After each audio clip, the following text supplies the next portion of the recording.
Bom, estamos aqui para entrevistar o Ariston Portugal, mais conhecido como Neto, e a gente vai entrevistá-lo para o nosso livro Memórias dos 50 anos da colonização da Transamazônica.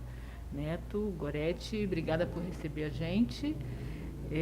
A gente gostaria primeiro de saber se você autoriza a gente fazer essa gravação e depois utilizar essa imagem nos documentos e nos outros produtos do projeto. Sim, sim.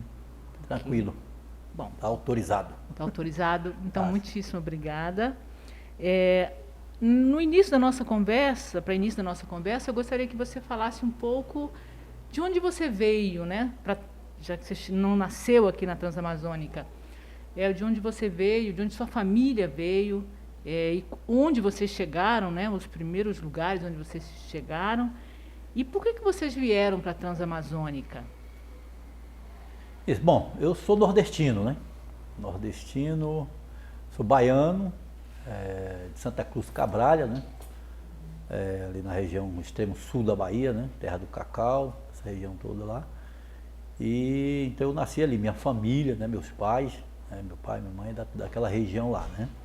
Então a gente inicialmente morava lá, a família, o núcleo familiar. E no início dos anos 80, a perspectiva de trabalho, a perspectiva profissional era muito pouca. Naquela época eu fui para São Paulo e passei então 2 anos em São Paulo. E de São Paulo a família tinha definido na Bahia vir para o Pará. Então eu me juntei novamente já em final de 84 a família, né, o núcleo familiar. E a gente então no início de 85, né, nós saímos da Bahia. No início de 85, em janeiro, era época de inverno, a gente não tinha noção dessa situação aqui, e nós passamos 30 dias na viagem, né?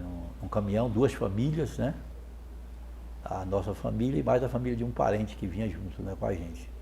Nós saímos de lá dia 17 de janeiro, da Bahia, do extremo sul da Bahia, e chegamos aqui no Pará, aqui na vicinal 11, né? Aqui no 40, dia 12 de fevereiro. Né?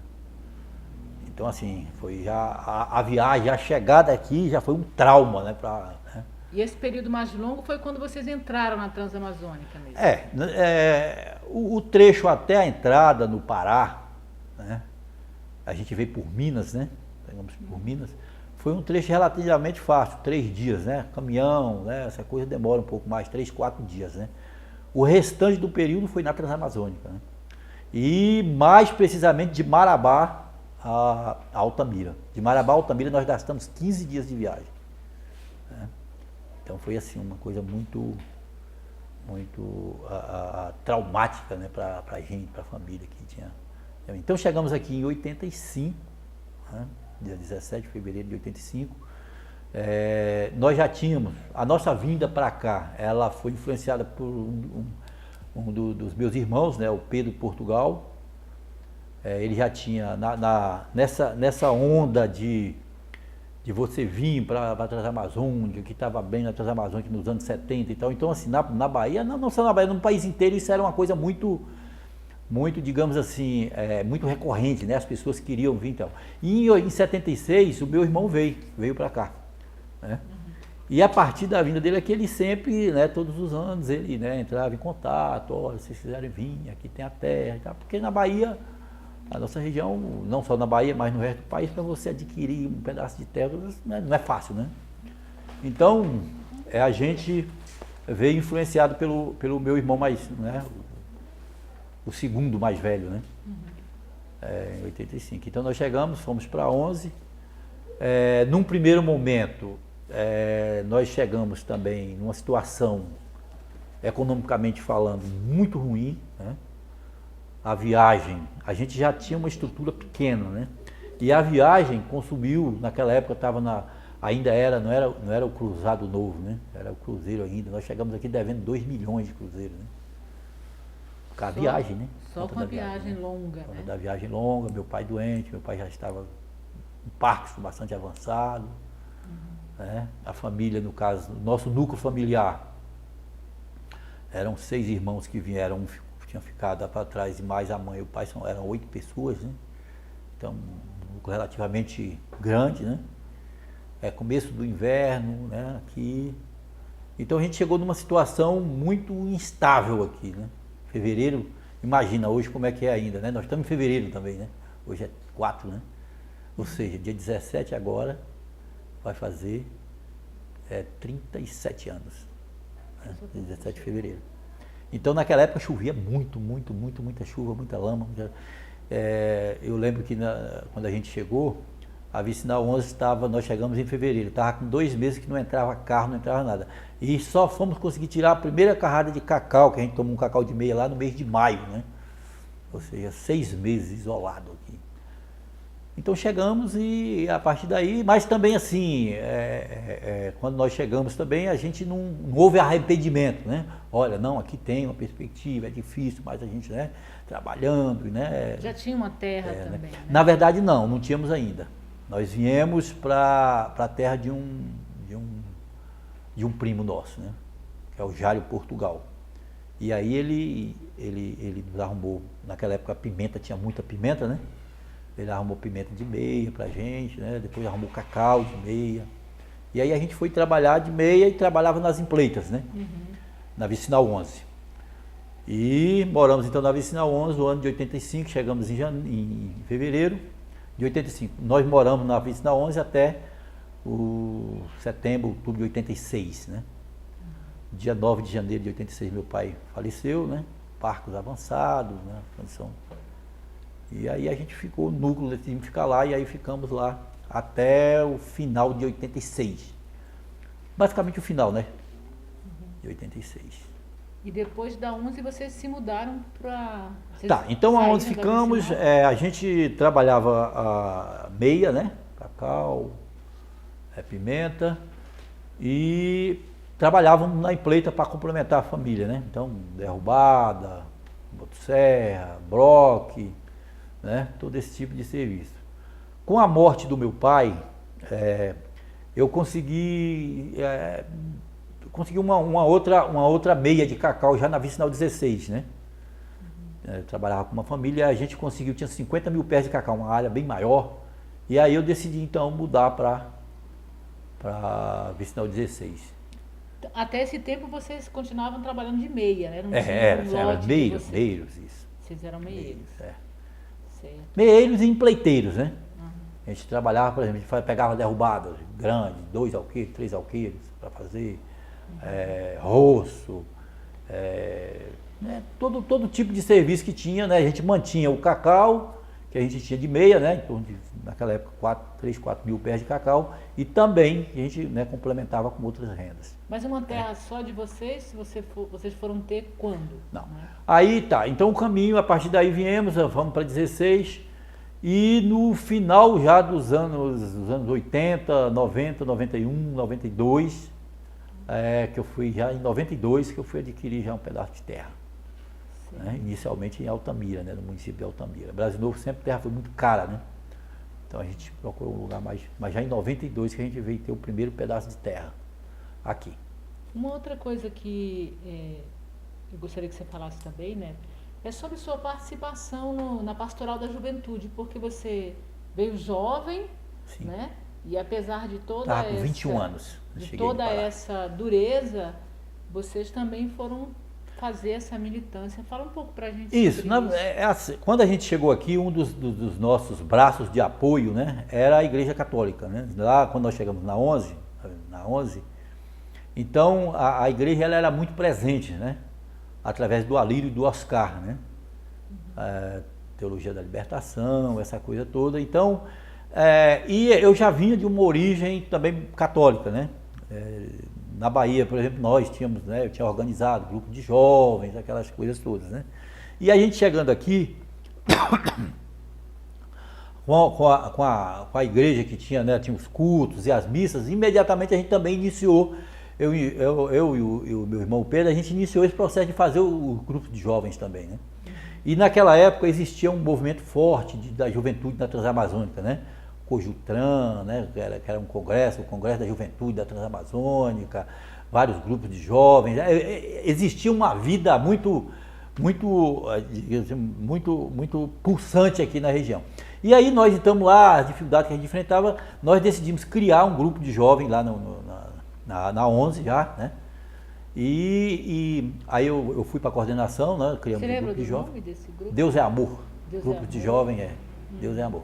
E aí estava acontecendo um grande encontro da juventude da Transamazônica aqui em Brasil Novo, em junho de 85. Se eu não me engano, os dias foram 28, 29 de junho. Então a gente começou a organizar o grupo, né, antes, uns 3, 4 meses antes, já para participar já do evento, que era o evento aqui grande que a gente fez. Promovido pela Igreja Católica, né? Promovido pela Igreja Católica, né? Então, assim, com todos, né, jovens de todas as vicinais, né, de todas as localidades. E aí a gente montou, então, e aí eu naquela época, eu já, apesar de ser novo lá na vicinal, então, mas já era o coordenador do grupo, né? Coordenador, animador, aquela coisa toda, né? E a gente veio, então, para esse encontro grande aqui, passamos aqui os 3 dias, e nesse encontro foi que decidimos, então, fazer o barraco, né? Que não era barraco queimado, né? Fazer a estrutura no lote, que era para justamente a partir dali você ter um espaço, né? O lote da paróquia. O lote da paróquia, né? Isso em 85. E aí a gente então começou a trabalhar, organizar para fazer lá E nesse meio tempo, né? Aí eu estava na 11, e a gente já tinha um contato com os outros grupos de jovens, e quando eu me mudei da 11 para 16, aí já tinha a referência, porque a igreja já tinha uma referência minha, né? Uhum. Então o padre Oscar, o padre Alírio e outros leigos, então ele já, olha, está chegando a 16, um menino que é bom, que trabalha e tal. Tanto é que eu cheguei na 16 em outubro, em dezembro eu era o coordenador do principal grupo de jovens da Transamazônica, que era o Junozan, né? Uhum. Junozan da 16, né? Então eu cheguei em outubro, né? E aí em dezembro eu já fui eleito coordenador do grupo, né? O Junozan era um grupo de jovens grande, era o principal, né? Era o principal grupo, né? Pelo tamanho da estrutura, pelo tanto de gente da 16 e tal. E aí a gente foi, e já também nessa época eu fui eleito também coordenador da pastoral, da regional, né? Um dos coordenadores nessa região aqui. Então a gente iniciou um processo assim bastante, não é agressiva a palavra, mas né, bastante agressivo no sentido de buscar a juventude, de sair, porque a gente sempre trabalhou muito nessa linha.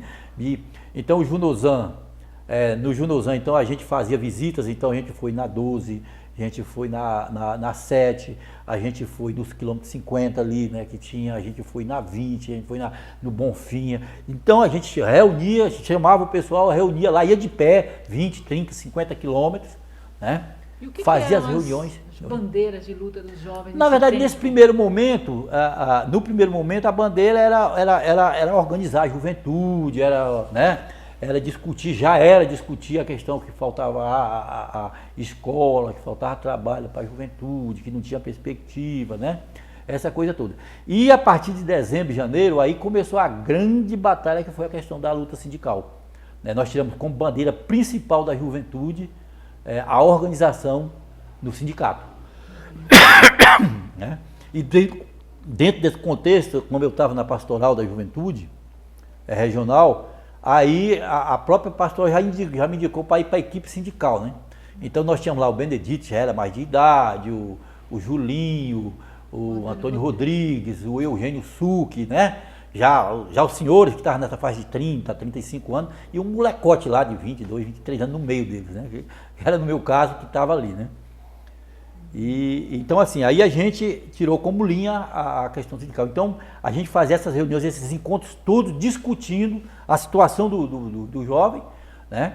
Incluindo, lógico, a questão do cântico, a questão da igreja, a questão, né, dos cultos, tudo mais voltado muito já para a questão social, para a questão sindical. E nessa parte do lazer, então, o que incluía além de bola? Basicamente, a juventude naquela época não tinha muita opção, era bola.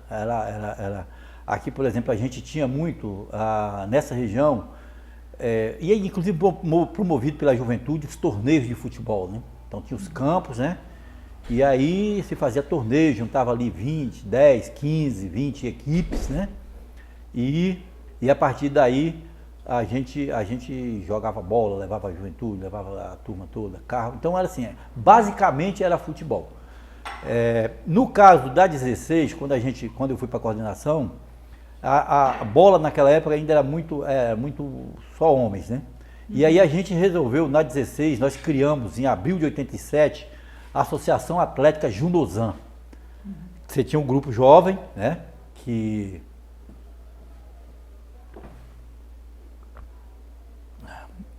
Você tinha um grupo jovem que cuidava da parte, né, religiosa, parte social, e aí a gente criou uma associação, né, Associação Atlética Junozan, que era justamente para inserir as mulheres, né, então a gente jogava mais só bola, aí tinha a quadra de vôlei, né, tinha, né, o que a gente chama de queimada, tinha... Depois tinha o time de futebol das meninas também, né? Mas naquela época não jogavam, as meninas não jogavam, final dos anos 80, a partir daí que começaram, né, as meninas jogarem bola, mas não tinha. Então a gente organizamos a questão do vôlei lá, né? Então, assim, não tinha muito lazer, E o lazer era bola e nos finais de semana tomar cachaça, né?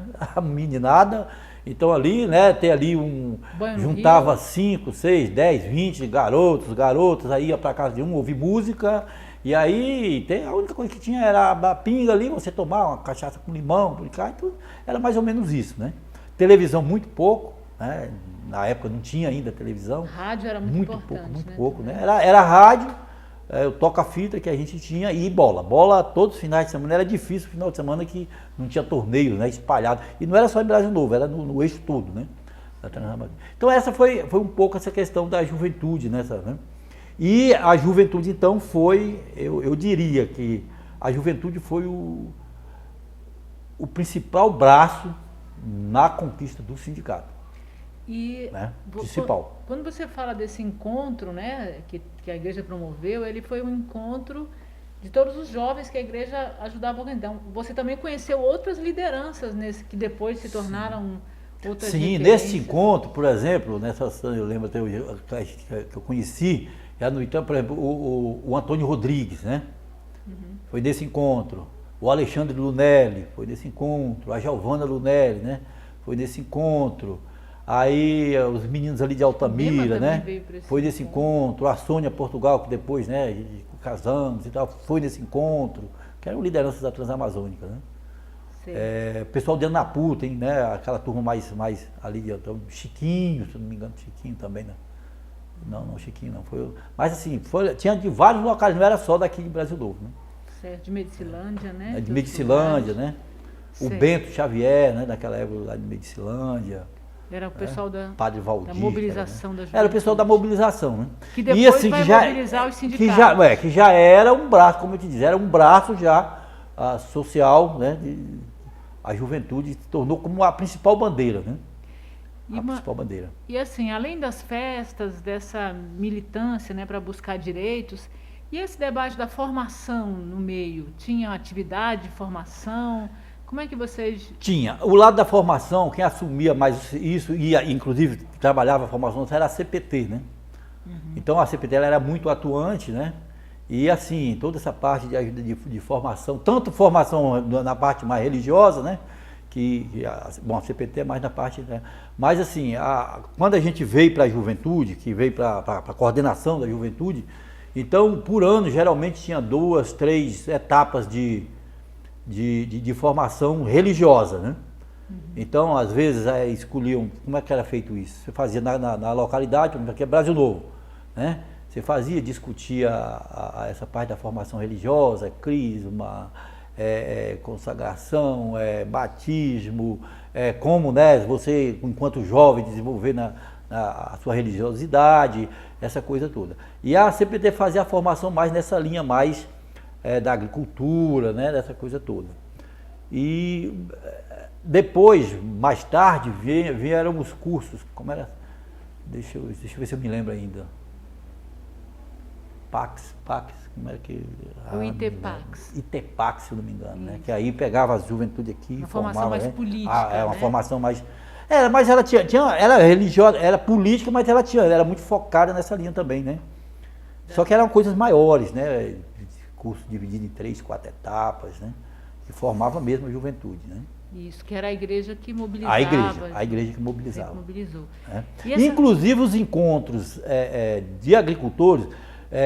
por exemplo, em abril de 87, Abril de 87 foi feito aqui em Brasil Novo, né, o encontro de agricultores, né?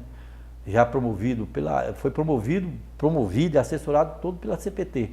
Na época a CUT começou a participar, mas era toda a base, toda a estrutura né, e o apoio, tudo era via Igreja Católica. Então a juventude ela foi sendo isso que iria mobilizar, um braço forte que iria mobilizar a organização sindical na região. Por que a juventude era mais... Porque a gente tinha um grupo de jovens na época já, que não tinha o compromisso, por exemplo, da família, dos filhos, que era uma época muito sofrida, né? Eles faziam tudo isso a pé, praticamente. Tudo a pé. Então, assim, os pais de família, vamos pegar no caso a 16, que sempre foi mobilizada, vamos pegar o caso do João Luiz, né? O pai da Gorete. Tem 9 filhos, né? Então, imagina você não tem carro, você às vezes, né, aí você tem uma família, né, tem só o cacauzinho para cuidar, tem que ir à escola, tem que tudo. O pai não tinha estou citando exemplo de um, né, mas não tinha esse tempo todo de ir fazer formação, né, de fazer. O que participavam essas pessoas mais? Inclusive o Benedito, essa turma. Benedito depois, quando decidiu que ele seria o candidato, aí ele, né, saiu mais. Mas assim, eles faziam mais o quê? Eles participavam dos eventos, das reuniões, né? A gente definia o planejamento, a estratégia, mas a execução disso ficava mais a cargo da juventude. Vilásio, Neto, Raimundo Conceição, Raimundo Acácio, Arildo. No caso daqui, quem mais? Os meninos lá da 17, que tinha alguns que tinham também que participavam, o Marcelo, o Carlos Succhi, as meninas lá da 16 que tinham, né, que participavam, até a Terezinha, que é irmão da Gorete. Então a juventude mais que fazia mais o trabalho, mais, né? Tanto é que, por exemplo, na equipe sindical, que a gente definiu como tomada do sindicato, que foi o período de janeiro de 88, dezembro de janeiro de 88, a agosto, que foi a eleição, e aí, como na definição geral eu fui também para a chapa, né? Eu fui para a Secretaria-Geral, eu andei, inclusive tem na minha agenda, tem que achar onde está a minha agenda, eu andei nesse período 720 quilômetros. Né? Visitando comunidades? Todas as vicinais a gente andava, todas, porque a campanha era corporal, né? Você tinha que ir lá na casa, conversar, discutir, então assim, né? Então, todo esse trabalho na época era feito... O pessoal no sindicato? Nesse primeiro momento não era nem filiar, porque não tinha, não havia tempo para filiar e eles votarem. Era a conscientização de quem era sócio, voltar para o sindicato, regularizar a situação, que teria uma eleição e tal. Né?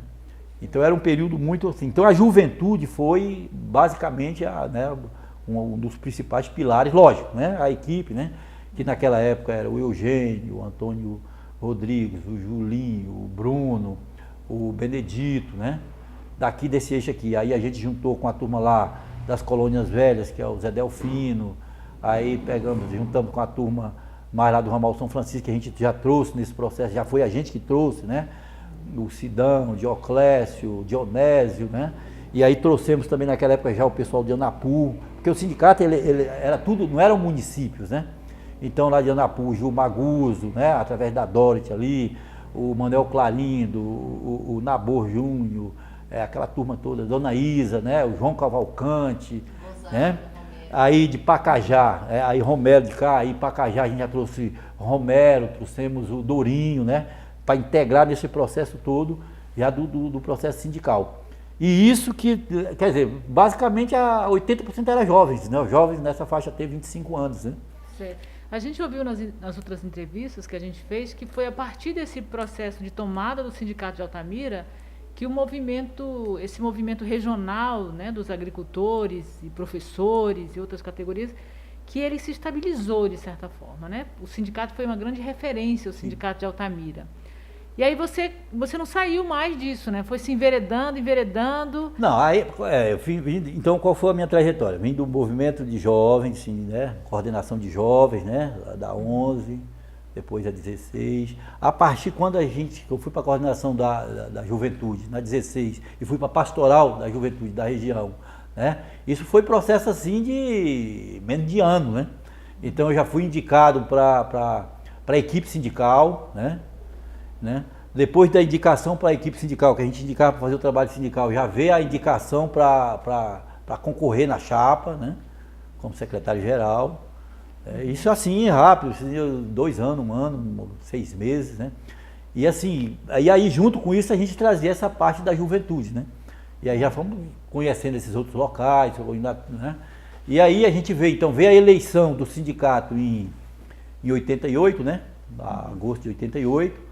E aí já, no começo de 89, na verdade já em 88 a gente começou, isso nunca aparece, não vai aparecer, mas nós já começamos juntos a articular o primeiro encontro dos povos indígenas, né? Sim. Que foi através, né, naquela época, no mês de outubro, novembro, o Paulinho Paiacan, que era né, na época uma estrela, né? Ele veio ali, né, e a gente construiu uma parceria. Então a gente ficava com essa parte de ajudar a mobilizar, de organizar, de coordenar, e eles ficavam com a parte, né, indígena, a parte de mídia, de tudo lá. E aí já em 89 já aconteceu o grande encontro, né? Dos povos indígenas, que a gente, o sindicato de Altamira, já estava ativo, né? Já estava envolvido nessa mobilização. Já estava incluído, inclusive ajudou no todo o processo de coordenação, né? Do movimento em si, já com a principal ação já regional do movimento sindical na região com relação à questão da hidrelétrica. Antes disso, Paula, teve já como movimento sindical, que eu considero um divisor de águas nesse processo todo, que foi o estudo que a gente fez aqui, já inclusive patrocinado, assessorado pela igreja, pela CUT na época, que foi o levantamento que a gente fez da situação social aqui, né? Liderado pela oposição sindical, e que naquela época, isso foi em 87, Não existia Laet. Nós criamos Laet já em 92, já depois. Nessa época... Já teve esse levantamento? Sim, em 87. O que é esse levantamento? Nós sentamos a região e definimos, nesse encontro de abril de agricultores, nós decidimos fazer esse levantamento, né? Que é o encontro dos agricultores. E a partir dali a gente começou, foi nesse encontro de agricultores que eu inclusive conheci o Zé Geraldo. E a gente fez esse levantamento, e esse levantamento apontou assim os rumos que aí depois tirou as políticas que a gente desenvolveu depois. O que o encontro apontou? A região toda, se eu não me engano era de Marabá e Itaituba, tinha 8 médicos. Né? Essa região toda desse trecho tinha mínimo professores formados. Né? Apontou que a maioria dos professores não tinha o ensino fundamental. Né? Esse encontro apontou que tinha um grande número de analfabetos, tinha uma série, então, assim, várias deficiências que a partir daí se transformou na nossa pauta de reivindicação. E no levantamento desses dados, a participação da juventude, então, foi definitiva, né? Porque eles iam com o questionário fundamental, de casa em casa na roça. Para fazer o levantamento, para ir buscar, para correr. Então, assim, a juventude foi fundamental. A gente liderou o processo todo e tá. Então, a partir disso, a gente transformou isso em bandeiras de lutas, né? Aí, aí tomamos o sindicato. A partir dali inserimos esse processo e começamos aí uma nova etapa que foi a organização dos encontros regionais. Fizemos o primeiro em 90, né? Não sei se você lembra, foi no Centro Comunitário. Sim. E aí trouxemos ainda como referência, trouxemos Luiz Eduardo Greenhouse, que era vice-prefeito de São Paulo. Da Erundina, né? Trouxemos, era vice-prefeito da Erundina na época, né? Trouxemos, né, várias lideranças, trouxemos o Jair Meneghelli, que era presidente da CUT. O Adão Preto, que criou o MST. Trouxemos, né? o Adão Preto, que era, né, a grande referência do movimento sem terra, né, na época. E aí, isso no início dos anos 90. Então, assim, aquele movimento que, né, criou a partir que tem um braço, a partir da juventude, a partir dos jovens, né? Depois aqui a oposição sindical, juntando com esse grupo mais maduros, né? Essa turma toda, que tinha a partir daí o Ayrton, a Raimundinha, né? Esse reforço de Santarém, né? De Santarém. E aí vale ressaltar um cara também interessante, o Leônidas Martins, né? Que era, né, bastante Onde está o Leônidas hoje, né? Leônidas está em Belém. Tá. Então vem e aí a gente ganha o sindicato e a partir daí toda essa bandeira aí, então ela ganha musculatura e passa a ter os movimentos regionais. Então o primeiro em 90, né? 90 que a gente trouxe, em Altamira. E essas bandeiras de lutas que eu estou falando aí, a gente criou as bandeiras de lutas, né? Então a partir desse estudo que a gente fez, a gente criou o movimento de alfabetização de jovens e adultos, né? Então, a partir desse estudo que a gente fez, a gente discutiu aqui a questão dos Gavião 1 e 2. Então, essa história da educação, ela sempre foi uma bandeira muito forte, muito né? Forte. Muito mesmo forte. Dentro da juventude. Né? Por exemplo, o que a gente na época eu lembro bem, que a gente, olha, os professores não têm ensino fundamental, né? Não era nem ensino superior. Então, é preciso criar. Que aí tem uma coisa interessante também. O movimento sindical naquela época não trabalhava as políticas.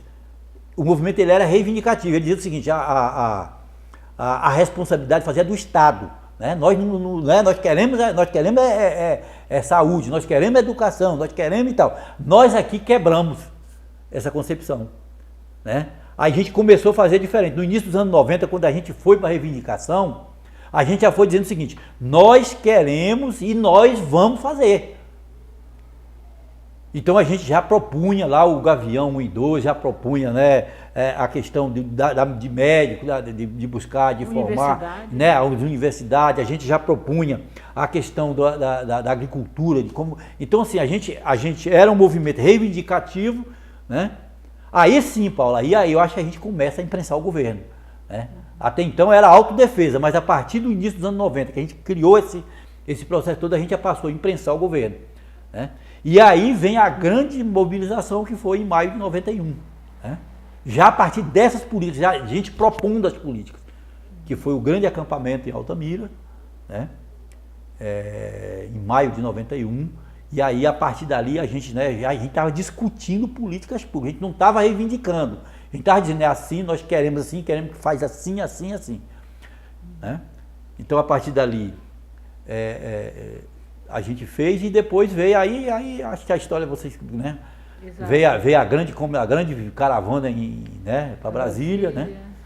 E que resultou com a criação do GT de trabalho, né? Na época. E no meio dessa mobilização toda, você vai também enveredar por esse debate mais ambiental também, relacionado com o movimento contra as barragens, movimento em prol dos atingidos. Como é que você entra nisso? Então assim, veio esse movimento todo, veio então o Encontro dos Povos Indígenas, e paralelo ao Encontro dos Povos Indígenas, a CUT, né, já nessa articulação nossa aí com a CUT promoveu um encontro aqui de atingidos por barragens em Altamira. Né? O Avelino era vice-presidente nacional da CUT, e o Avelino então tinha um contato com o pessoal do Sul, e o pessoal do Sul então veio para cá, o Luiz Dalla Costa. Né? E a gente fez então o encontro de atingidos por barragens, aliás, o encontro dos povos indígenas, e aí, paralelo ao encontro, a gente juntou a região e fizemos um encontro sobre a questão das barragens. Por que a gente fez isso? Porque a gente já tinha iniciado um processo de organização contra as hidrelétricas. Né? Na época, quando a gente estava na discussão do sindicato, a gente entrou em contato com uma entidade, a Comissão Proíndio de São Paulo. Né? E a Comissão Proíndio de São Paulo, ela escreveu um livro sobre o complexo hidrelétrico do Xingu. Né? O que era o complexo hidrelétrico do Xingu? Era o conjunto de 6 barragens, né, que seriam construídas no Xingu, né, tendo Cararuá a primeira, depois Babaquara, Ipixuna, Coatinema, né, e tantas outras, né, que formaria ali um lago de quase 20 mil quilômetros, né, de extensão. A Comissão Proíndio tinha escrito o livro e propôs uma parceria com a gente. Parece que acabou a energia aqui. Propôs uma parceria conosco. Então a gente já começou a fazer essa parceria e junto então já mobilizamos a população para não só no encontro grande, mas também já na região contra a questão das hidrelétricas. né? E aí a gente fez um encontro em fevereiro aqui. Esse encontro que a gente fez aqui fez parte de um conjunto de outros encontros no país, né? Foi um dos encontros. E aqui em Altamira nós definimos a data para fazer o primeiro encontro nacional de atingidos por barragem que aconteceu em Goiânia, né? Em 89 ainda. Isso assim é coisa rápida, né? E aí o encontro aconteceu em abril em Goiânia, e aí em abril nós fundamos a CNPTAB, Comissão Nacional Provisória dos Trabalhadores Atingidos por Barragens, né? Isso em abril de 89. Inicialmente o Benedito ficou representando a região norte, mas o Benedito tinha um pouco de dificuldade de diálogo, tinha um pouco. E aí o pessoal decidiu substituir, aí eu substituí o Bené, logo em seguida, 1 mês, 2 meses depois. Né? Nessa comissão. Nessa comissão. Representando o norte. Que representava toda a região norte. Né? Então era um representante da região norte, um representante da região nordeste, um representante da região sudeste, né? 2 representantes da região sul, mais a CUT, que era a assessoria, né? que trabalhava conosco. Então aí já ingressei nesse processo de construção e aí passei então a fazer parte a nível nacional do movimento de atingidos por barragem, né? Representando a região norte aqui. Quando a gente faz o encontro em maio, a gente tinha mobilizado através da Comissão Pro Índio de São Paulo uma viagem internacional. Então, dia 2 de maio, a gente começou aqui o evento, nosso maior evento, que foi o acampamento. Dia 5 de maio eu estava viajando para a Europa. Passei 40 dias na Europa fazendo divulgação do movimento de atingidos por barragem, né? E o MAB então, mesmo só vai existir? Não, aí não foi o MAB, aí foi via a nossa comissão aqui. Ainda né? a comissão. Né? A comissão aqui. Uhum. Aí o MAB, aí a gente juntou o MAB, porque tinha na verdade, aí o MAB vem depois. Então era CNPTAB, né? Comissão Nacional. E a gente então, isso ainda no início, né? Isso foi no início de 90, 91. E aí então a gente decide então transformar a CNPTAB, que era uma comissão provisória, num movimento definitivo. E aí a gente então cria o MAB em 91, né? Que aí já foi o movimento definitivo. Com a mesma estrutura, com a mesma lógica, mas o movimento definitivo. A região norte a gente andou um pouco paralelo a esse processo da criação do MAB. Como é que o MAB criava? O MAB tinha então o sul, tinha o sudeste, tinha Minas e tal. Nós criamos, pelo tamanho da Amazônia, nós criamos aqui uma organização regional na época, né? Que foi a CABA. O que a gente fez? A gente fez uma estrutura, a gente criou as locais, que a gente tinha então Catu em Tucuruí, a gente tinha a Cracocos em Altamira, a gente tinha o Mabro em Rondônia, a gente tinha a CABT em Oriximiná, a gente tinha o movimento de atingidos em Almirim, onde mais? Acho que era isso. Então, os locais. A partir daí, a gente juntou isso tudo e criou a CABA, que era a Coordenação de Atingidos por Barragens da Amazônia, né? E junto, então, aí, eu iniciei a coordenação aqui, depois fui para a coordenação, era coordenador nacional do movimento, né, o representante da região, e era o coordenador da CABA, né? Ou seja, eu fiquei esses anos todos, basicamente, o meu tempo todo integral nesse processo todo. Eu passava 6 meses, às vezes, fora daqui, só, né? Porque é uma distância longe e tal, né? E a partir daí o resultado que criou foi toda essa estrutura que hoje a gente tem o Movimento Nacional de Barragem, né? Que é bastante atuante, né? Neto, ainda assim uma pergunta final sobre essa discussão das mobilizações. Claro que tem muitas falas sobre o movimento, né? Também por isso que a gente não está explorando muito você nisso, está explorando em outras frentes, né? Mas, por exemplo, se você fosse classificar as gerações do movimento, assim, você acha que esse movimento da Transamazônica, ele está o quê? Na terceira geração, na segunda? E quem você colocaria na primeira, na segunda, assim, que tem mais de 2, né, ou 3? Olha, eu até outro tempo eu estava conversando isso com o Zé, né? A gente estava conversando aqui, falando, olha, os precursores desse processo estão na faixa de 80, né? 70, 80, né? Até estava conversando, daqui uns 10 anos a gente não vai ter mais esse pessoal, né? Eu acho assim que nós estamos na quarta. Você tem um primeiro momento que é que ele não é organizado, né? É as famílias que chegam, né? E que cria resistência. No início dos vai, anos né? 70? No início dos anos 70. Eu acho que tem esse, né? E as pessoas que chegaram para aqui, eu acho que essa é uma geração, né? E que foi fundamental, porque teve a resistência, né? Foi essa turma que foi jogada às traças, né? Ela veio com uma proposta e foi jogada às traças. Eu acho que aí tem um segundo movimento, que aí eu me incluo nele, né? Que é esse movimento de resistência. Quer dizer, você veio para a região com a proposta, com tudo, daqui a pouco o cara te joga aí, né? Aí você se bate, alguns se vende, outros, né? Tal. E aí essa turma, mas aí ele toma uma fôlego e segura o barco, né? Aí vem a gente, então vai dizer, ó, então vamos somar, que a gente já chegou, né, na crise, já chegou no problema, e vamos somar e vamos buscar, a partir daí, sobreviver no primeiro momento, depois, né, imprensar e resistir.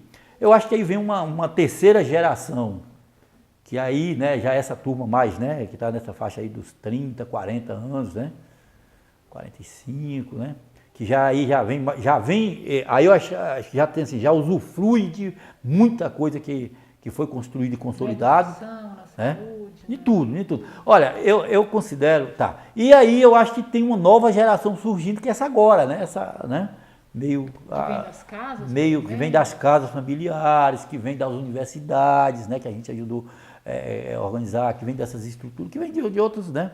E que vem da própria condição atual da agricultura na região, da pecuária, agropecuária. Porque aqui para nós, Paula, não tem nenhum lugar na região norte que tenha as condições financeiras que a nossa região tem. Não tem. Aqui você vê, né, qualquer colonozinho aí, ele tem 3, 4 mil pés de cacau, às vezes, né, muito pouco que não tem. Você tem, colono tem 4, 5, 10, 50 cabeças de gado, tem uma moto, tem tudo. Você pega, faça um levantamento no estado, não tem. Então, assim, isso é fruto de todo esse processo. Por que é fruto desse processo?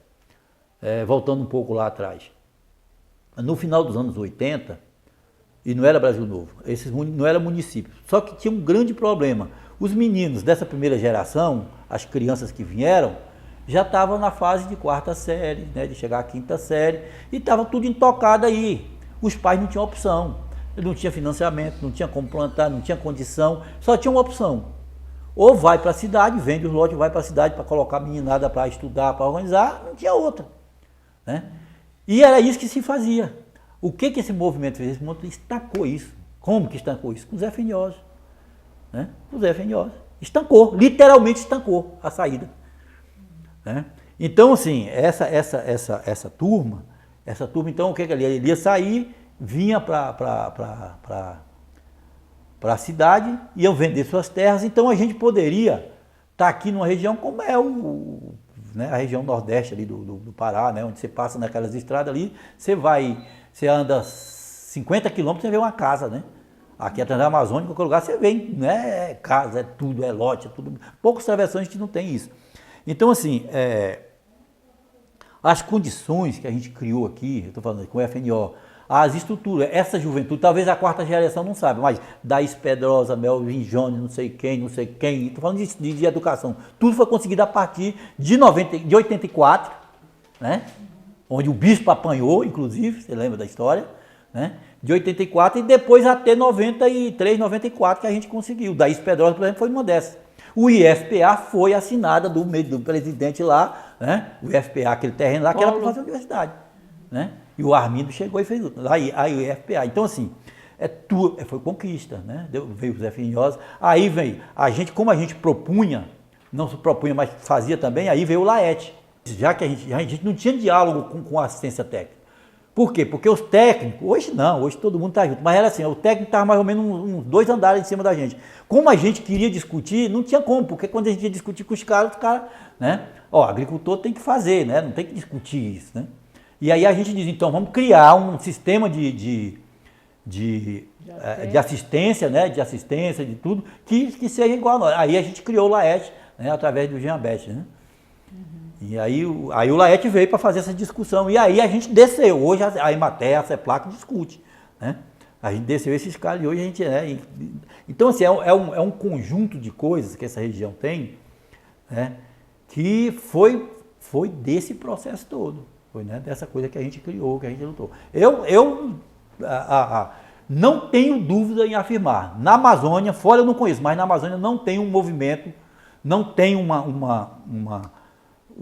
grupo social na região que conseguiu avançar em todos os aspectos do que essa região aqui. Não tenho dúvida disso. Neto, e como você bem frisou, né, o movimento era um movimento preocupado com tudo, né? Primeiro com o que faltava, depois com o que faltava mais as suas proposições. E essa parte econômica, assim, se você fosse fazer um balanço dessa economia na Transamazônica ao longo dos anos, assim, que mudanças assim mais fortes que mudanças você percebe ao longo desses anos, né? Olha, eu tenho discutido e enveredado um pouco nessa parte da economia, né? Até porque eu acho que a gente peca muito, pecou e peca muito nesse sentido.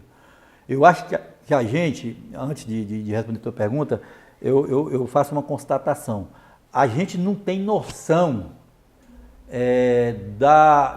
do custo de vida e nem temos noção de que esse processo é um processo vai envelhecendo e cada vez que vai envelhecendo o custo, né, fica alto para as pessoas. Então, ou seja, economicamente nós não temos essa preocupação, embora a gente avançou, né? Embora a gente avançou. Por exemplo, o que eu quero dizer com você aqui? Eu estou com 58, né? O meu custo de saúde hoje é pelo menos 4 vezes maior do que quando eu tinha 40. Né? Talvez eu sim tenha preocupado um pouco financeiramente nessa questão, mas 99% da nossa companheirada não preocupou com isso. E o que ocorre? Você chega um momento que inviabiliza, inclusive, você participar das coisas. Do ponto de vista da economia, nós pecamos e pecamos muito ainda. Nós avançamos, né? Vamos fazer uma comparação, como eu penso. Do ponto de vista de muitos grupos sociais, de outras regiões, né? Nós estamos acima, mas do ideal, nós estamos abaixo. Né? Nós estamos abaixo. Tem alguns fatores, e aí eu queria citar a igreja, né? A igreja, ela nos ajudou nesse processo de ficar mais pobrezinho, né? Porque assim, a igreja, ela sempre dizia assim para a gente, olha, você não pode comprar o bezerro do vizinho porque você está explorando o vizinho, né? Aí vinha o fazendeiro, comprava os bezerros de todo mundo e depois ainda dava uma parte para a igreja e ia rezar e pronto, resolveu o problema, né? Então a igreja ensinou a gente a ser pobre, a gente ser orgulhoso de ser pobre. Por uma parte isso é bom, porque a gente é humilde e tudo, mas por outro não ajuda, porque quando a gente doece tem que fazer vaquinha para, né, para arrumar. Então assim, eu acho que a igreja, ela tem uma parte, assim como ela nos ajudou, ela tem uma parte nisso, de ter feito a gente ficar muito ainda atrasado. E a outra parte, o próprio movimento nosso, a própria organização nossa, nós não, na minha avaliação, a gente não, como eu vou dizer aqui, a gente não conseguiu desvencilhar de um problema que a gente tem, que é de se tornar vítima do processo. Uma coisa é você ter consciência que você sofre, que você é massacrado, que você tá. Isso é uma coisa. Outra coisa é eu me tornar vítima. Porque quando eu me torno vítima, o que é que ocorre? Eu não reajo. Eu espero. Né? Eu não reajo, oh meu Deus, que essa situação, né? Então assim, a gente acabou ficando um pouco vítima. Com isso a gente não cresceu, a gente não deu o salto que a gente precisava dar economicamente. A região, do ponto de vista, eu acho que, por exemplo, eu acho que a gente, vou dar um exemplo aqui para vocês, o que eu estou dizendo. Por exemplo, o cacau, nós poderíamos ter aqui umas 150 fabriquetas de chocolate. Coisas pequenas para colocar no mercado nacional e internacional. A gente podia sim, por que não? A Costa Rica tem. É uma questão, tu tá entendendo? É uma questão da gente ter sacado o negócio, da gente ter pensado diferente, né? Nós poderíamos ter aqui, né, porque todo mundo tem, a gente poderia ter aqui avançado tecnologicamente na questão da produção de queijo e derivados. Nós poderíamos, para colocar no mercado, mas é difícil. Sim, é difícil, mas os outros colocam. O queijo que a gente come aqui não é queijo Minas? Mas e por que de lá coloca para cá? Né? Nós podemos, por exemplo, outra coisa, por exemplo, na produção, vou pegar de galinha de ovos. Gente, é 12 conto uma dúzia de ovo caipira, certo? E não tem, você não acha. Nós poderíamos muito bem ter aqui 100 granjas aí para vender galinha caipira a 30, a 50, 60 reais. A gente não conseguiu avançar, criar as condições para isso. E nem o Estado. 90% dos ovos que a gente come aqui vem de Matão, São Paulo, não sei de onde, não sei de onde. Ovo de granja que tem, a duração é o quê? 10 dias? Eu acho que não chega a isso, né? Então assim, Paula, a gente poderia, a gente poderia ter avançado mais. A gente poderia ter crescido mais, né? E ainda tem, por exemplo, eu acho que financeiramente a região teve muito aporte de recursos, né? A barragem pode ser o mal que for, mas também trouxe recursos, trouxe estrutura e trouxe. E que não estruturou nada disso, né? Pois é. E aí, às vezes, a gente ainda tem as nossas instituições todas nessa linha ainda, né? Se fazendo de vítima, que a gente não pode pagar o FNO, porque a questão não é, né? Nós podemos discutir assim, se nós merecemos, se merece ou não ser pago. Né? Agora que a gente não pode, porque a gente não tem condição, porque a gente não funciona. Então, assim, a economia da região, na minha avaliação, a gente está muito atrasado. Né? Eu vou pegar um outro movimento desse atraso. Se você pegar a Medicilândia hoje, ela está pelo menos 10 anos na nossa frente com relação à clonagem de cacau, aqui de Brasil Novo. Né? Se você pegar Pacajá e Anapu, não sabe nem o que é clone ainda. Né? E a gente sabe hoje que é inviável você produzir o cacau comum já. É inviável produzir. Pelo manejo, pelo tamanho de área. Inclusive é uma grande revolução, porque se você tem um alqueire de terra, estou dizendo para o pequeno, para o micro, que é meu público, se você tem um alqueire de terra hoje cheio de cacau, você pode derrubar ele todinho e plantar 2 hectares, ficar com 3 de sobra, que você vai produzir nas 2 hectares mais do que você produzia no alqueiro. Em 1 ano e meio, 2 anos. Então, do ponto de vista do cenário, da conjuntura do Estado, eu não vejo ninguém mais aumentado que nós, melhor do que nós na economia, não. Esse grupo social, não vejo. Agora, do ponto de vista da necessidade, né, e do avanço, a gente está atrasado nesse processo todo. E a gente tem campo para avançar. Né? Temos campo para avançar. Aí a universidade é importantíssima nesse processo, né? Aí, né, o IFPA, né, os outros centros, inclusive particulares que estão falando, porque é o seguinte, você precisa ter massa humana preparada para isso, você precisa ter conhecimento, né? Você adquire, você precisa de tudo isso. O pessoal do tempo estava dizendo, mas a França lá produz naquele terreno, vinho, produz não sei o que, tem, mas também, não sei se é verdade, então, mas a informação que eu tinha é que o agricultor da França não tem menos de 5%, tem menos do ensino médio, né? O equivalente ao ensino médio, né? Então, Neto, e para a gente fechar, assim, se a gente fosse fazer um balanço, né, respondendo assim, o que é a economia da Transamazônica hoje? O que é a economia da Transamazônica hoje? O que se produz, o que se cultiva e por onde você imagina que está caminhando, mesmo que não seja exatamente como deveria, mas para onde caminha a economia, o que é e para onde caminha? Olha, a economia nossa aqui, a base da economia aqui é a agropecuária, né? Nós temos a agricultura e a pecuária, e aí a gente tem nessa parte de hortifruti muito fraca ainda, mas a gente tem aqui, né? Eu diria que, por exemplo, que tem uma perspectiva nessa área da cacauicultura, né? Muito forte. A modernização, né? ela vem, não tem volta. Né? Eu acho que o caminho é esse. Eu acho que o caminho é as famílias buscarem produzir, agregar valor, né? A questão da cacauicultura. E também a pecuária. Eu acho que a modernização na região ela tem avançado, né? Ela tem avançado. A região, hoje, na minha avaliação, ela passa pelo processo transitório nas duas vertentes. Do ponto de vista do cacau, você passa nessa questão que, para mim, eu considero uma revolução, né? A questão de você... E tá assim, é uma coisa muito forte, que é você mudar a estrutura da tua roça. Então você tinha uma roça de cacau seminal, você tem uma roça de cacau seminal, né? Que nessa roça de cacau seminal você precisa podar, você precisa fazer manejo, usar podão e tudo, para um cacau enxertado, que aí você está eliminando automaticamente, vai eliminar podão, vai eliminar, né, uma série de usos que você fazia, né, nele, e vai trabalhar diferente. Então você diminui os custos e tal, com essa possibilidade de, nessa enxertia, você trabalhar o clonal, que tem uma possibilidade real grande de produção. Então acho que a economia, acho que ela vai passar fundamentalmente do pequeno, micro, por essa linha. Né?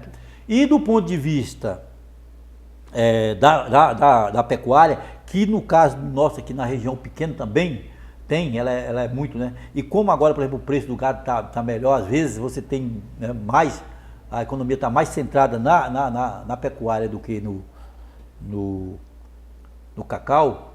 Eu acho que também está passando por um processo. Qual é o processo? Antes você queria ir em larga escala, nos pastos abertos e tudo, para redução de área, né, por conta da questão ambiental, por conta da questão econômica, por conta de não ter mais nada para fazer cerca, né, porque as madeiras vão acabando. Né? Então também está passando por esse processo de você produzir mais em áreas menores. Né? Dois elementos ainda na economia para te perguntar. Um é essa história da bioeconomia, né? Que espaço isso ocupa, você acha que isso vai ocupar, porque é uma coisa muito nova, Sim, que o governo está discutindo, que perspectiva isso tem. E a outra coisa que foi retomada mais recentemente, que é uma atividade antiga, que são os garimpos, né? Essa região também tem suas riquezas no subsolo imensas, né, também. Então tem que não são agricultores, mas tem outros grupos interessados nessa região toda, por conta do seu subsolo. Você tem acompanhado alguma discussão disso? Não tem. Com relação à questão da mineração, que tem ouro, mas tem outras coisas também. Sim. Aí, eu acho que isso é muito com relação a essa questão mais da política nacional aí, né?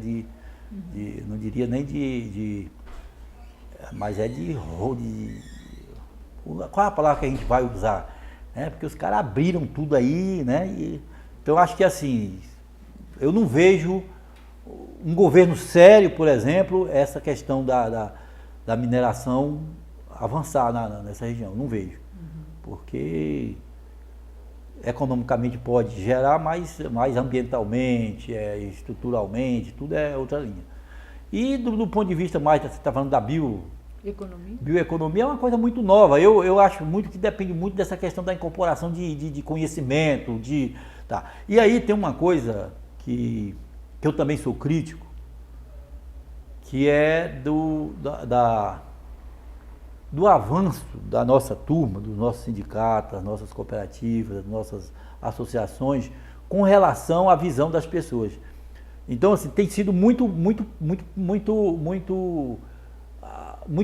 as organizações têm sido muito simplistas nessa questão, né? Aquilo que eu estava te falando, não tem uma noção do que é o custo operacional das famílias que vão envelhecendo, do custo que era, né? Não tem assim. Então acaba num centrando, e eu diria mais do que isso, num priorizando, por exemplo, vamos dizer, essa questão da bioeconomia, que é uma coisa, quer dizer, das economias do futuro, não tem, né? Então isso passa muito por esse nível de conhecimento, né? Que na minha avaliação é muito baixo, né? A gente não consegue avançar com relação a isso. Eu ia fazer a pergunta final, se não tiver nenhuma pergunta. Você tem? Não sei se vai em outra direção da tua pergunta final, posso colocar? Pode. E Neto, eu queria muito te ouvir falar um pouco mais sobre essa quarta geração, né, do povo que fala, esse é o nosso povo. Então teve a primeira, a segunda, a terceira e a quarta. Aí você fala que é um povo que passou pelas CFRs e pelas universidades. Sim. E também, né, eu queria te ouvir mais falar sobre isso. Quem é esse povo na tua avaliação? Qual a avaliação que você faz, né, dessas novas lideranças, desse novo pessoal que está ocupando, né, esses quadros todos que veio lá da base, né? E assim, também te ouvir no sentido, assim, por exemplo, olhando a tua trajetória, teve as SEBs, né, muito fortes, grupos de jovens atuando. enfim, muita formação política, político-religiosa, político-comunitária, que, digamos, criou essa liga, digamos assim, né, política, daquela geração, dessas gerações, com o movimento, com a causa, enfim. E essa nova geração, que vem das universidades, vem de um processo de formação escolar formal, como é que tu avalia? O que cria essa liga, né, desse povo novo com essa continuidade? Ou o que está criando? O que você está vendo? Isso mesmo. É tudo muito recente, né? Muito recente. Tá, eu acho que esse contexto que a gente vive, vamos dizer, nos últimos 10 anos... O que é a quarta geração? Nos últimos 10 anos, eu acho que a gente não está conseguindo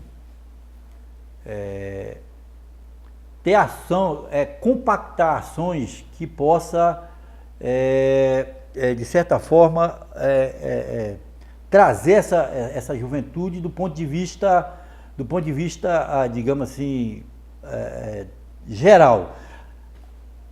Nós vivemos, eu não sei, eu tenho ficado um pouco fora desse processo organizativo nos últimos 4, 5 anos, mas eu tenho notado, por exemplo, a geração que a gente tem hoje é uma geração muito mais individualista do que as gerações, vamos dizer, a terceira, né? Que é uma depois de mim, eu me considero na segunda geração, terceira. Então, assim, as pessoas hoje, as lideranças, os dirigentes, ele hoje tem uma infinidade de recursos que ele utiliza, que ele não necessita mais procurar o movimento, ou a organização, ou o comando, ou tudo para desenvolver as coisas. E na minha avaliação, a gente, do ponto de vista de comando regional, de estrutura, a gente não sabe, não consegue lidar com isso. Então, eu acho que é um dos primeiros problemas que a gente tem nessa quarta geração. Um segundo ponto que eu levanto é justamente isso que a gente está fazendo aqui. A história é muito pouca. Boa parte dessa geração, ela não sabe, né, que eu diria que 70% a 80% do que tem construído aqui, do que a trouxe até né, que deu as condições que ela está aqui, foi construído por esse processo. Né? Por exemplo, vou só dar um exemplo aqui. Está na cabeça de todo mundo que quem trouxe o Leão para a Transamazônica foi Nícia Ribeiro. Lembra da história do Nícia, o pai do Leão? Pai do Leão. O Leão, a estrutura do Leão, depois eu vou mandar você pegar o livro, nós temos uma cartilha, que era de curso de formação do movimento atingido por barragens. O estudo do Leão, o formato do Leão e tudo, foi a CABA, o movimento de atingido por barragem, que fez um curso de formação, fez um convênio com o IEE-USP, Instituto de Eletrotecnologia, o maior instituto da Transamazônica. O cara que fez o estudo era genro do Fernando Henrique Cardoso, que é o David, que ela conhece, David Zilberstein, né? E ele foi lá, no dia que o Fernando ia anunciar, ele me ligou, inclusive disse, Neto, o Fernando vai anunciar lá em Carajás, inclusive o palco caiu naquele dia, vai anunciar o Leão, conforme a gente colocou lá, mas fica quietinho, mas o pai é o Leão, é o Nicias. Eu estou citando um caso, né, só para a gente entender como é que faz. Por exemplo, né, a emancipação dos municípios, né, por exemplo, essas estruturas que eu estou falando, Melvin Jones, Daís Pedrosa, IFPA, tudo, né? Quem foi, tudo é fruto desse processo, aquele grupo de trabalho. Nós temos por exemplo, a memória daquele grupo de trabalho criado no governo Collor, que você inclusive fez greve de fome, Paula, não foi? Eu acho que ainda tem. Tu fez, né? Documento você, a Glória, a turma toda, que aí o Collor recebe, e aí cria um grupo de trabalho específico, né? Com não sei o que, Batista, Belto Batista, não sei o que, e aí com um grupo interministerial com todos os ministérios para criar tudo aqui, tá, né? Aí assim, essa juventude não tem essa, entendeu?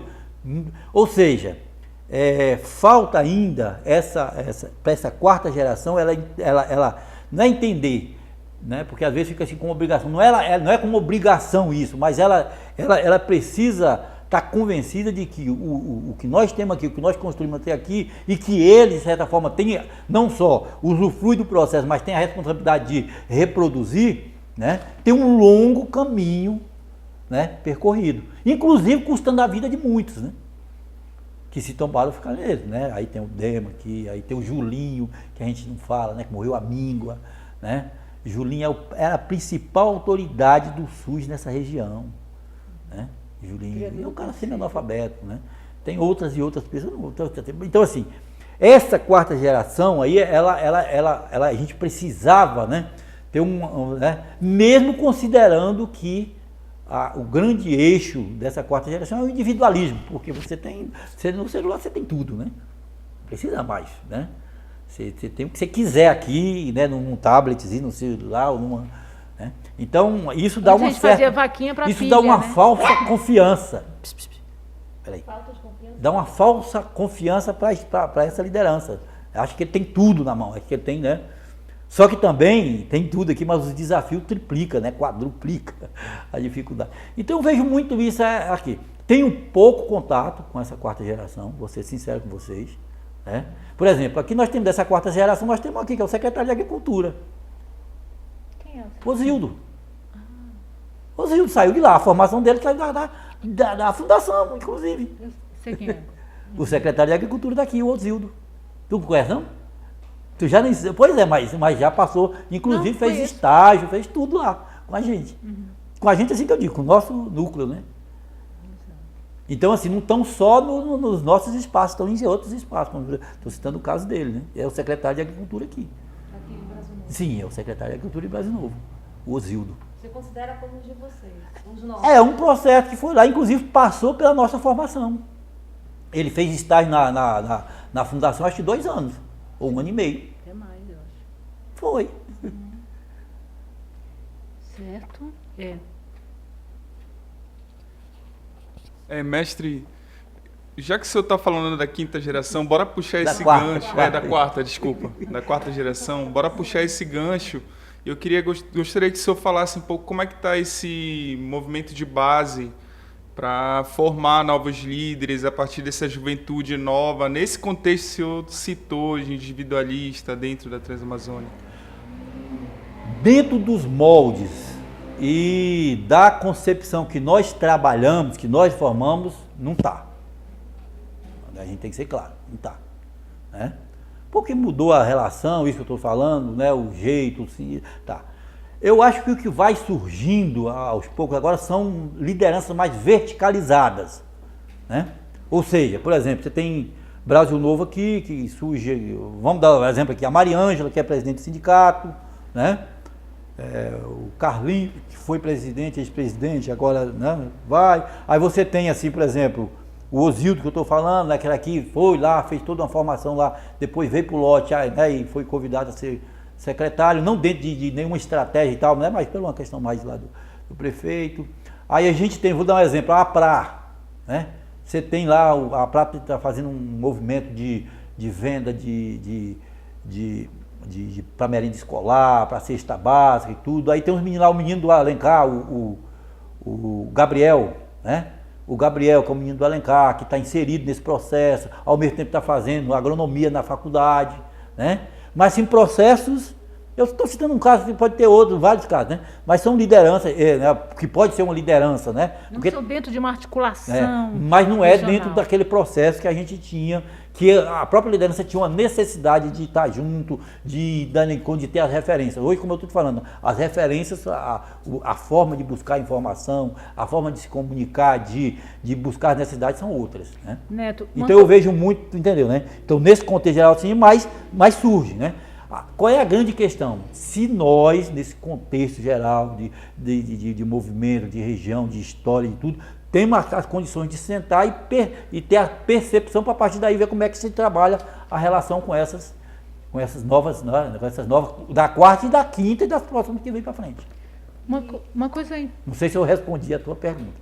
Tá? Os cursos de educação do campo e desenvolvimento, como é que tu vê? Entraria nessa veia de formação? Sim, com certeza. Você tem discutido isso dentro do movimento? Não, eu não tenho. Na verdade, assim, eu tô um pouco de tempo que eu estou fora do processo de discussão dos movimentos, né? Tenho participado mais de eventos mais digamos assim, maiores e tudo, mas no dia a dia eu não estou no dia a dia.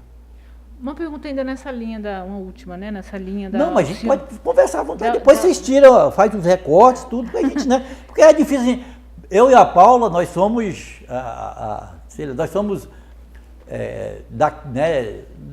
Dessa geração. Dessa geração, nós somos oriundos desse processo todo. Eu acho que tem quase 10 anos que eu vi a Paula. Exatamente. A vida Estou te falando. Vai nos levando. E deixa eu te dizer uma coisa, Neto. A gente vai, você falando e vai passando um filme assim, né? E aí tu falando assim nos jovens. Todos os exemplos que você citou da quinta geração, da quarta, né? Que a quinta já é os filhos de Pedro. A quinta geração, essa última geração, o conhecimento é muito importante, né? Então, assim, aquilo que lá na nossa geração, lá atrás, a gente brigou, o direito a estudar, a educação e tudo. Então, agora você sente que isso é que é real, agora que essa quarta geração ter conhecimento, estudar, passar por uma universidade, talvez, ou indo nessa direção do que é o senhor, é algo fundamental para essa geração? Eu te diria que é algo que não só fundamental, mas é o principal. O condicional, né? É o condicional. Por exemplo, vamos pegar, eu tenho dessa quarta geração, tem a Jéssica, né? A Jéssica é da quarta geração. Isso, terceira, quarta geração, né? E a Jéssica é mestra e tal. A Jéssica, de fato, ela ajuda a intervir no processo. Lá no MAB, né? Ela assumiu esse processo com o MAB. A Jéssica já foi para São Paulo, né? Trabalhou 6 meses para lá, trabalha aqui, tal. Do ponto de vista da qualificação, do ponto de vista do debate, né? Então, assim, eu atribuo tudo isso, né, a essa questão do estudo, né? De incorporar conhecimento. Porque, lógico, sem querer ter o pescoço grosso, sem ter nada, mas assim, igual eu, né, de ter essa desenvoltura, de falar, de tudo, você tem, de 100 você tem 3, 4, né?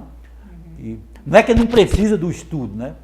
Mas é que tem uma outra dinâmica, uma outra forma, um outro jeito, né? E também com os 58 já participando de, né, sei lá, dessas universidades aí, USP, UFSJ, FPA, tudo, acho que já palestrei nesses negócios, tudo. Então a gente acaba também tendo uma né? Mas assim, essa quarta geração é fundamental.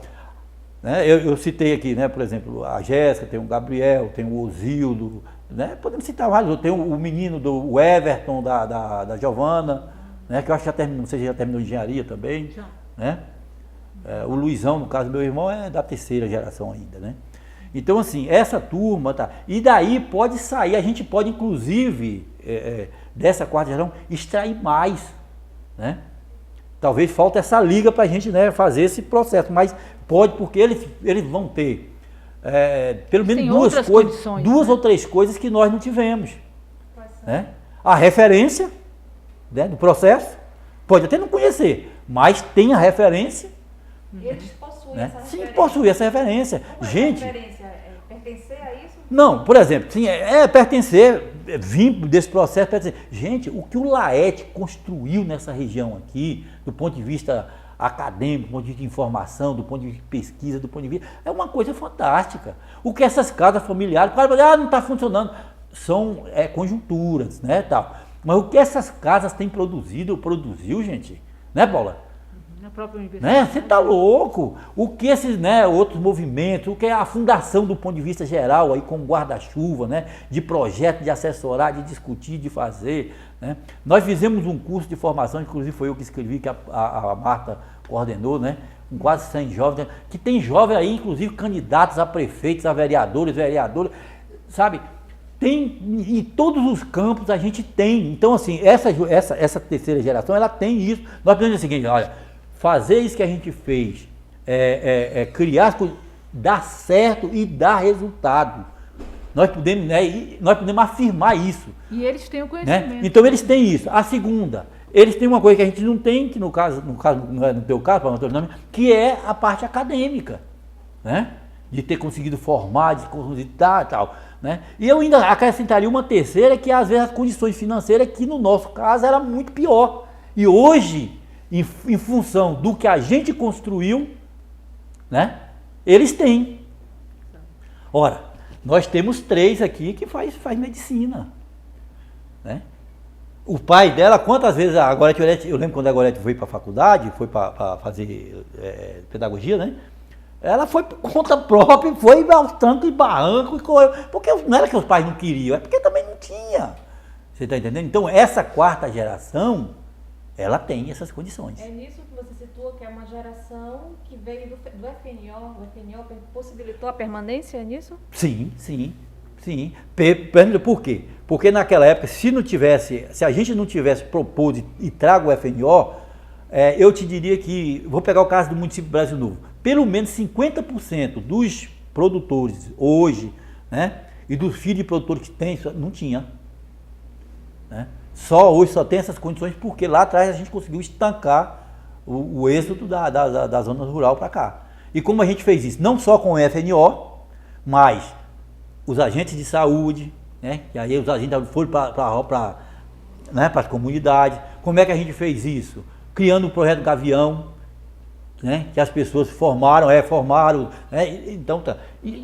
O Gavião, porque um formava o ensino fundamental e o 2 formava o ensino médio, né?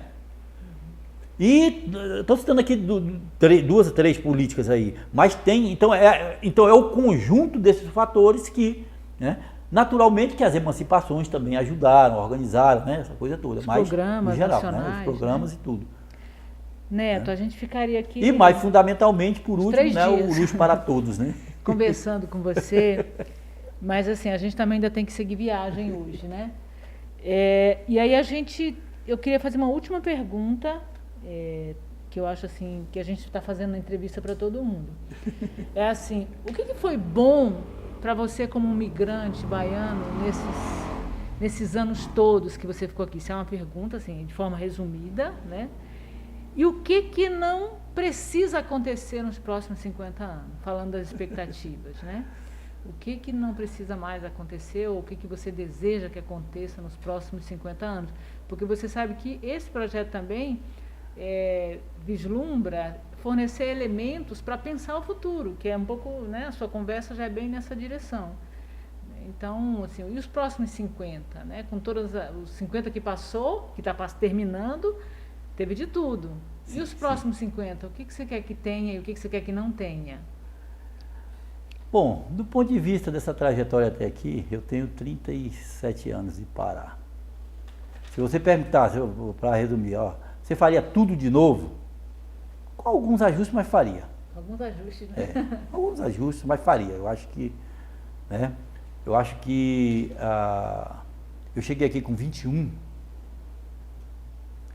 e eu te diria que o que eu sou hoje, eu devo muito ao tempo daqui, ou quase tudo. Então, assim, né, eu acho que esses anos, ele tem sido como é a coisa que foge o ferro lá, né, uma forja que tem, né, e tem dado resultados. Lógico, como eu estou falando, né, com ajustes aqui e ali, porque sempre tem que ter ajustes, né, mas eu faria. Eu acho que essa região, quem viveu aqui, quem vive aqui, é privilegiado. Eu te diria que, com todas as dificuldades, mas acho que é privilegiado. Do ponto de vista dos próximos 50, eu tenho algumas observações que eu faço. Uma delas é que eu acho que eu gostaria que não acontecesse, que não era é isso que a gente está colocando, que é a falta de oportunidades. Eu acho que nos próximos... Se você quiser ser um cientista na espacial, você tinha que ter a oportunidade. Estou só chutando aqui, né? Né? Então eu acho que nesses primeiros faltou muita oportunidade nesse processo. Eu acho que uma das coisas é essa. A segunda coisa que eu acho que é difícil, mas que não deveria ter nesses próximos, era a devastação. Eu acho que eu estou convencido que quando você incorpora conhecimento, quando você incorpora, aquilo que nós estávamos dizendo, quando você, né, coloca conhecimento, quando você avança e você busca, e não tem limite para isso, você consegue resolver os problemas sem fazer o que a gente fez até agora aqui. Quando eu digo a gente, de um modo geral, né? Cada um. Eu tenho olhado muito Israel, por exemplo. Israel é um deserto, né? E os caras produzem água, produzem. Então, assim, né? Como os caras fazem isso? Então, no caso, é tecnologia, é conhecimento, é domínio de tecnologia, é isso. Eu acho que a gente, nesses próximos anos, a gente precisava ter tudo que a gente tem de possibilidades, Paulo, a gente teria que ter à disposição para que a gente pudesse reproduzir as condições de vida melhores, mas também reproduzindo as condições do ambiente melhores do que elas são agora. Eu acho que a gente tem essa possibilidade, né? Tem essa possibilidade. Como eu estava falando na questão do cacau, hoje a gente produz uma área de um alqueiro, a gente produz hoje. A média da região é 750 gramas por pé. Então significa que num alqueiro de 5 mil hectares, 5 mil pés de cacau, que é um alqueiro de terra, nós vamos produzir 57,35, 3.500 quilos. Você pode hoje diminuir essa área de 5 para 2 hectares e produzir 6 toneladas, em vez de 3.700. E deixar um bosque. E fica com 3. Né? E fica com 3 hectares a mais, que você possa produzir ou possa garantir que o filho e o neto tenha. Exato. Então, eu só estou dando um detalhezinho, né? Então, para os próximos 50, eu espero que a gente, ou seja, que a gente multiplique aqui, triplique a população e os recursos e as condições nas áreas ou menores do que a gente trabalha até hoje. E eu acho que tem essa condição. E uma última pergunta mesmo, de verdade. E você que falou sua idade aos 58 anos, você 58. Já fez tanta coisa aos 58 anos, tem mais alguma coisa ainda que você deseja fazer nesses próximos 50? O Ariston. Eu me considero parte desse processo. Eu considero uma peça desse processo. Né? O que eu penso, como eu penso? Eu penso como peça desse processo, eu estou sempre pronto como é que se diz? A contribuir naquilo que for preciso. Né? Então eu vejo muito isso. Se for preciso, eu estou fazendo uma cobrança, né? Mas se for preciso eu ter que estar dentro da cobrança, dentro do processo, para ajudar na cobrança, para mim, eu faço também. Tá? Eu me considero parte desse processo todo, ou seja, a minha grande expectativa é fazer parte dos mais 50, né? Eu tenho 58, eu quero chegar aos 200, então ainda tem... Esse 50 aí vai ser fichinha. Tá certo. Neto, muitíssimo obrigada, viu, Gorete, Neto, todo mundo por receber a gente aqui, tá? E é isso. Obrigada, Neto. Nada,